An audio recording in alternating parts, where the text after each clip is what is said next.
వేచి చూడాలి. ఇక నర్సీపట్నం సంబంధించి మనకి నర్సీపట్నం పేరు వినగానే గుర్తొచ్చే పేరు తెలుగుదేశం పార్టీలో ఒక రకంగా ట్రెండ్ సెట్టర్ పర్సన్ గా చెప్పుకునే అయ్యన్న పాత్రుడి పేరు. ఎందుకంటే అయ్యన్న పాత్రుడు ఆయన మాట్లాడే తీరు, చమక్కులు, సెటైర్లు ఎప్పుడు కూడా రాష్ట్ర వ్యాప్తంగా చర్చలో ఉంటూనే ఉంటాయి. చాలా సీనియర్ పొలిటీషియన్. విశాఖ అంటే గుర్తొచ్చే సీనియర్ నేతల్లో అయ్యన్న పాత్రుడు అత్యంత కీలక నేత, అలాగే చాలా పెద్ద నేత. తిరిగి ఆయన అక్కడి నుంచే బరిలో దిగుతున్నారు. అయితే సిట్టింగ్ ఎమ్మెల్యేగా ఉన్న పేట్ల ఉమాశంకర్ గణేష్ తిరిగి సిట్టింగ్ ఎమ్మెల్యేగా నర్సీపట్నం నియోజకవర్గం నుంచి రంగంలో ఉంటున్నారు.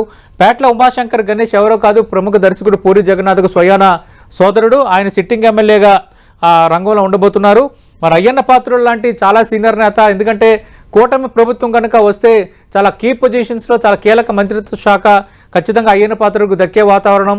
జిల్లాకు సంబంధించి మిగతా నేతలు పట్టించుకోకపోయినా కష్టకాలంలోనూ పార్టీ ఈ కార్యక్రమాలన్నీ నిర్వహించారు. పార్టీ కార్యకర్తలకు, పార్టీ కేడర్కు అండగా ఉన్నారన్న ఒక రకమైన గుర్తింపు తెలుగుదేశం పార్టీలో అయ్యన్న పాత్రుడికి ఉంది.